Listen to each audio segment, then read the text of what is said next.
Hello and welcome back to the Littlest Sewing Room. Today we're going to be working on my new acquirement, the Brother LZ2-854-3, or otherwise known as Ruffus, because my son decided this machine needs to be named Ruffus. So why has Ruffus come to reside in the Littlest Sewing Room? Or at least in the kitchen next to the Littlest Sewing Room for the time being, until I can have a bit of a sort out and move things around. Well, these machines are absolutely amazing machines. The only reason I didn't get this and I got my 20U at the time when I bought my 20U was the fact I wanted to do free motion embroidery. These days, I'm not doing as much free motion embroidery anymore. I have arthritis and nerve damage in my left arm that some days is extremely painful. And doing the free motion embroidery, even with a hoop, puts a lot of strain through your hands, and it was getting too painful for me to do the free motion embroidery on the 20U. So if I need to do any embroidery now, I just use my Falloc, my chain stitch machine. The Singer 20U is also more of a medium weight fabric machine, whereas this brother can do heavyweight and really lightweight fabrics. It's a very versatile machine, more versatile than the 20U. The brother as well, it has an oscillating feed, which is basically, if you look at the front end of the Wilcox and Gibbs, if you flick through my videos and find the Wilcox and Gibbs videos, it's very similar to that. So you get a really nice stitch, and you also get less thread breakages, and you can work at a much higher speed. So this machine will stitch up to 5,000 stitches a minute. This machine also, like the 20U, produces a straight stitch and a zigzag stitch, but the difference with the zigzag stitch on this machine is a 3-step zigzag stitch, which means if that stitch at any point gets caught on anything or snaps, it's less likely to unravel. With the zigzag on the 20U, it can very easily get caught and then you've got a hole in something. With this, it might just be only that small piece of thread that breaks and then everything still stays together, which is a feature that I really, really like. Now this brother is also based on the Singer 457G industrial sewing machine. A lot of the parts are very interchangeable between these two machines. In fact, looking over this machine, there's quite a few parts on this machine that say Singer on it, which makes me wonder if this is actually made in the same factory and then it's badged brother and some are badged Singer. I'm not 100% sure, but you know, it's a possibility, it's a theory. But yeah, so you've got that interchangeability of parts from the Singer 457, the later Singer 457 models with this model. It has an oil sump underneath, so it's a self-oiling machine, which reduces maintenance and also reduces wear on the machine. So basically, when it comes to maintenance, the main thing I have to concentrate on is cleaning out all the fluff bunnies that can gather in your feed dog area and anywhere else on the machine, and also just checking the oil, cleaning the oil and topping up the oil underneath. I don't have to strip the machine down to do anything on it unless something major goes wrong inside the machine. So what we're going to do today is I'm going to give this machine just a bit of a clean up. I know there's some fluff bunnies gathered around here. I spotted them when I picked the machine up yesterday. I want to drain the oil out and clean any of the fluffs that's gathered in the oil because there is some muck in the oil pan. And then we're going to look at setting her up for the sort of things that I like to sew, because this machine previously was used by a lady who makes fancy bathing suits and dance wear. So it's been sewing a lot of lycra and stretch fabrics, which is something I don't actually do a lot of. Well, first, let me remove the Minecraft bomb my son left me. He thought if it was here, it would stop me using the sewing machine because it'd explode everything.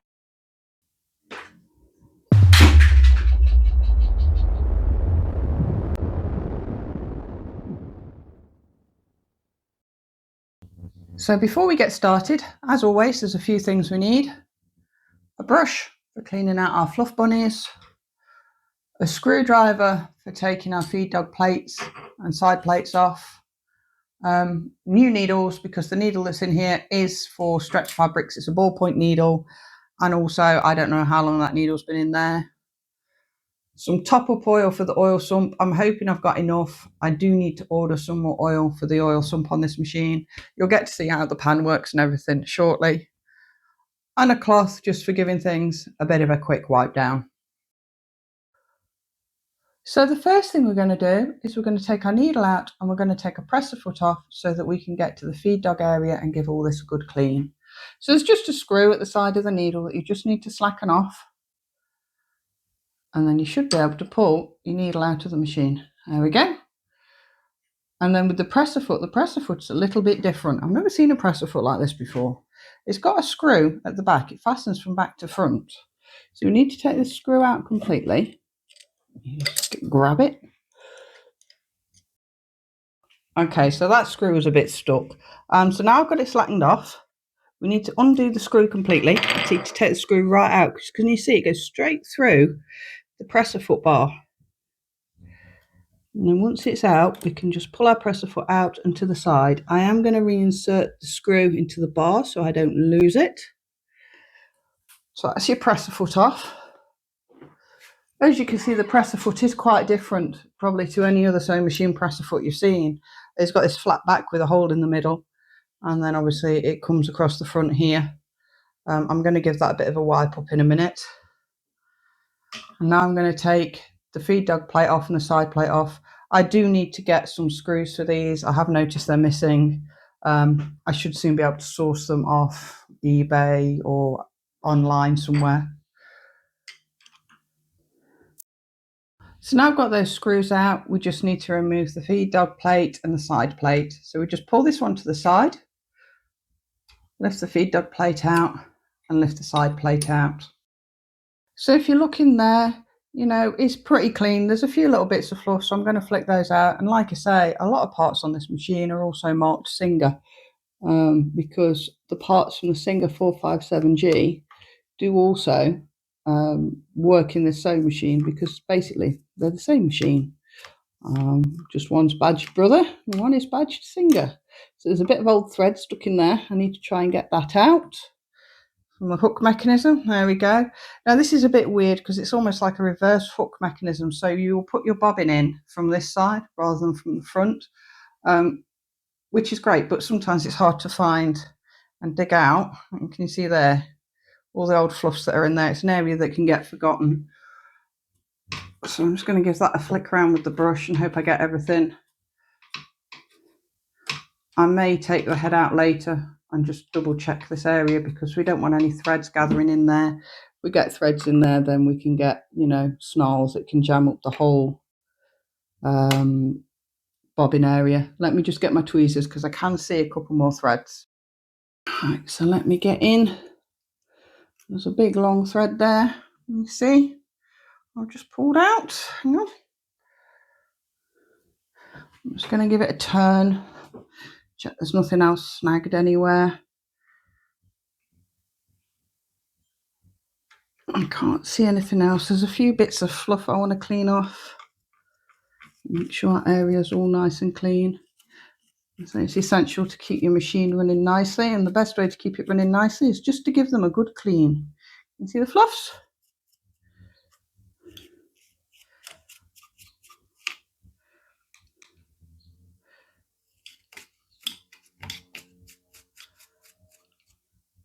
So now I'm happy that that area is nicely cleaned out. I'm just going to put the plates back in by reversing the process that I did to remove them. I've also noticed now the needle bar is down that there's some fluff stuck to the needle bar. So I'm just going to give that a wipe over because we don't want that going up and into the machine. As I say, this machine's self-oiling, so a lot of this area is sealed. You're not going to normally take that off, and we don't want fluff getting in there, gathering and then creating friction and wear on parts. I'm just going to give that a quick wipe, and I'm going to do the same for the presser foot bar on the back. And then I'm going to put my presser foot back on, which again is by reversing the same method as I did to remove it. So now I've done the feed dog area and the top of the bobbin area. I'm just checking the oscillating take up, just to check to see if there's any fluffs or anything caught in there. It all looks pretty clean. It all looks really good. Now the idea with this machine is that this will go round and round, and this instead of up and down as you would get on a regular take up. So there's less pressure on the thread, so to speak. So with a normal take up, it goes up and down like this quite fast. And if you start going too fast, the thread just snaps because it's jarring the thread as it's doing it. Whereas because this is a circular motion, you can use even the machine faster and you get a smoother stitch. You don't get that jerkiness, so the thread stays nice and round, it doesn't flatten, and it gives you a really nice looking stitch. So apart from inserting a new needle, which I will do once I've done the whole machine, that's pretty much it for the top of the machine. Quick, simple, quick dust out, quick clean. I'm now going to start looking underneath here at the oil sump and the underside of the bobbin area, see if there's any more dust and fluff that I need to fish out. So I've lent the machine back. This is the underside of the machine. Please be careful if you do get one of these machines when you're leaning it backwards or forwards. They are extremely heavy. You could very easily trap your fingers, okay, or injure yourself. So just be careful in how you move them. But yeah, this is the underside of the machine. Everything under here will look pretty much familiar as any other underside of a sewing machine if you've ever looked at them. These are the oil wicks that help feed the oil up from the oil pan into the bottom workings of the machine. And then you've got like a pump here as well, so that when the motor's running, it has a little pump inside. This wheel turns and then this will feed oil up to all the top working parts of the machine. So obviously we check any of the parts of these tubings that we can see if there's any cracks or marks on them, any fatigue. We check our oil wicks. We don't want these getting pulled out and damaged. So you can see it's knotted in here and then it feeds through into the top here. So this feeds oil into this area of the machine. There's another oil wick here that feeds oil into here. And then you've got the front of the machine and there's a little sealed unit here that will be, again, self-oiling. You've got your bobbin case area here, and this is all your feed dog mechanisms. Now this bit doesn't sit in the oil at all, okay? All this is basically sits over the oil pan, feeds the oil up into the machine. So the first thing I'm going to do, I can see that there's fluffs and other bits in this area, so I'm going to flick those out, and then we're going to look at draining this oil pan and cleaning any fibres and bits that are caught in the oil pan. I know it can be quite hard to see into this area, but you can see you've got fluff gathered around here, around the back of here, and then into this mechanism here. So we need to get all that fluff out before it starts causing wear or any other problems with the machine.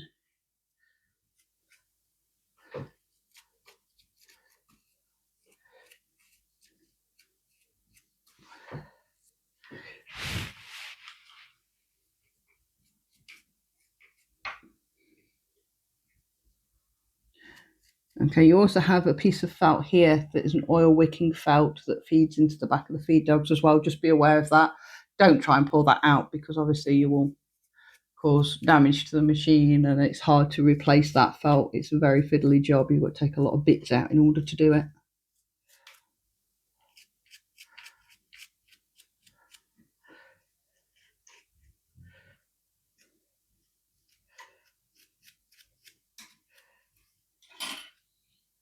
So now I'm happy that area is cleaned out. We're going to concentrate on the oil sump. So as you can see, the oil sump's pretty explanatory. You've got a high oil mark and an add oil mark, so it needs to be at least somewhere in between those two marks. At the bottom of the sump here, can you just see that screw lurking in the bottom of the oil? That's your drain plug, okay? So you need to slacken that off to empty the oil out, which is what we're going to do next. And we're going to take all this old oil out. I might save it and reuse it because I haven't got a huge amount of sewing machine oil at the minute. And I want to give this a test today. So I will save this old oil and reuse it. It still looks pretty clean. And then once I get a whole batch of new oil, I'll completely change it. The other thing I need to do is obviously once the oil's out, we're going to get, can you see in here how it's all dark? Yeah, this is all fibres. Okay, this is fibres off clothing. And we've also got some sludgy fibres up the top end of this oil tray. Let me see if I can move you over so you can see them. Can you see here? So we need to get all that sludge out because we don't want that getting pumped into the machine, blocking anything up and causing any problems. So what I've just got is an old plastic jug that I will hold underneath here as I slacken off that oil bung screw so that the oil can drain through into the jug. So now the oil is drained, I'm just going to use a few pieces of old cloth to wipe everything out and get any fluffs. I've got my tweezers as well if I need them. But yeah, so I'm going to start at this end. I'm going to get all the old bits out from in here. I'm going to scrape out any bits in here and soak up any of that old oil that we don't want. So can you see all the little bits of old fabric and everything that's gathered in there? Bits of old thread, general metal shavings off any moving parts within the machine, because you will get that, you know, it's all part of wear and tear. But yeah, so we've got to clean all this out, make sure the oil sump is nice and clean. It's really important that you hold your oil jug carefully in place, because we don't want however much oil spearing all over the kitchen or wherever, or sewing room, or wherever you happen to be working. There we go, that's that screw slackened off. And hopefully in a minute, oil will start draining through. It is a bit of a fiddly process.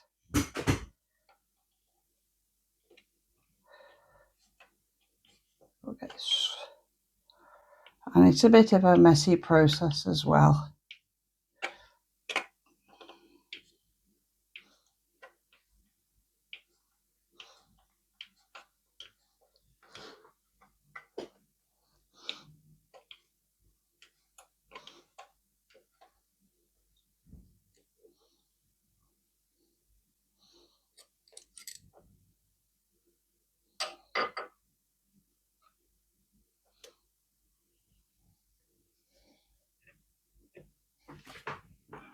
Go, so that oil is draining out nicely into that jug.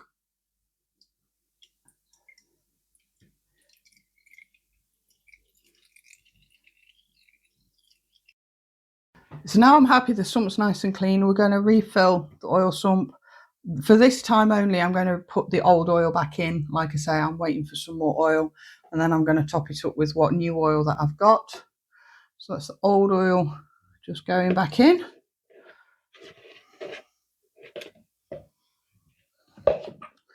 And then I've got my sewing machine oil here. Sewing machine oil is easy to buy in large quantities. This is about 11, 12 pounds a litre, so that's okay. So I'm going to add that back in. So that takes it up to the add oil line. It should be okay just for testing, but obviously I'm going to get some more oil on order and get this topped right up. So there we are. She's nice and clean now. She's got a little bit of fresh oil. There'll be more oil arriving soon.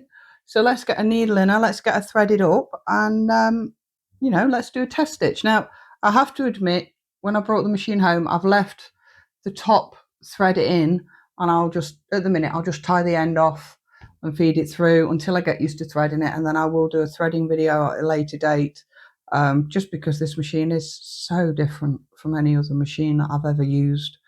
I need to get really familiar with it, but it's quite an interesting threading path, to be fair. But again, that's for another video.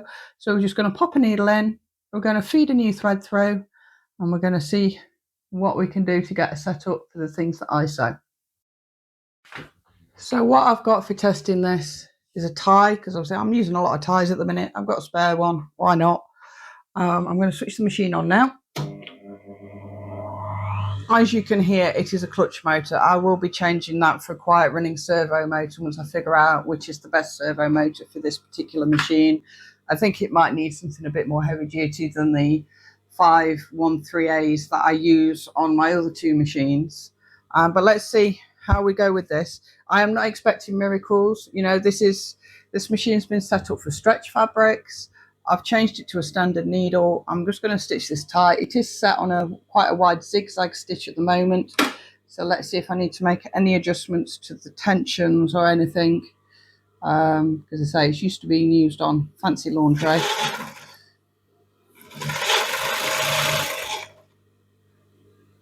So it's actually stitching that really nicely. I'm going to change the stitch width and see what it looks like.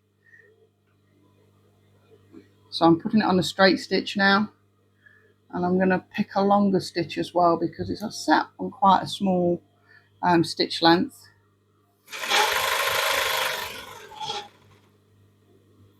And it's actually producing a really great straight stitch as well, without needing any adjustments to the tension, which is absolutely brilliant. Because one thing with the Singer 20U is if you want to do straight stitch and then you want to do a zigzag stitch, she don't like it very much. You know, you have to twiddle with your tensions a lot. So let's have a look at this. So this is a medium-sized zigzag stitch. I'm going to again make that shorter.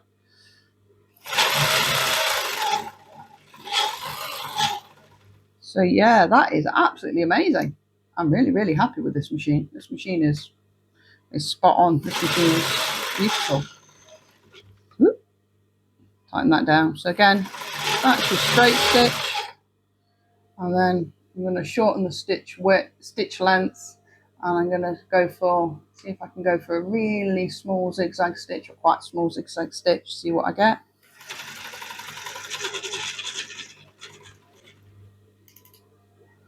See what I get.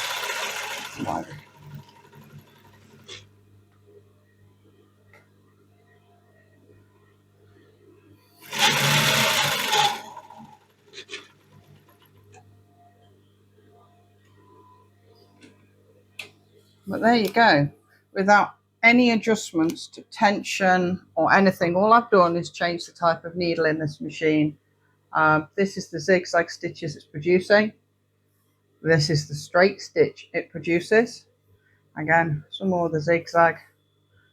I mean, that straight stitch is amazing. And the fact that I don't have to play with the tensions in order to get, you know, to switch between zigzag and straight stitches is brilliant. It was a bit squibbly to start with, but once you get your going with it, it's amazing. I love it. I'm already in love with this machine. I'm excited to see what I can do with it in the future. If you've liked this video, please give me the thumbs up, and subscribe to my channel for more amazing content about this machine, the different things I'm going to make on it. I will be doing a full threading video on this machine once I've got used to it. I have noticed a few quirks with the threading that will be interesting to learn and show you guys. And yeah, this is going to be a nice little machine, nice little asset for the littlest sewing room. You guys take care, and I look forward to seeing you all again soon.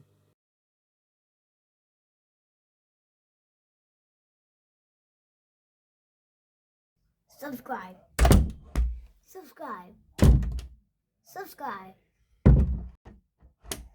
Subscribe.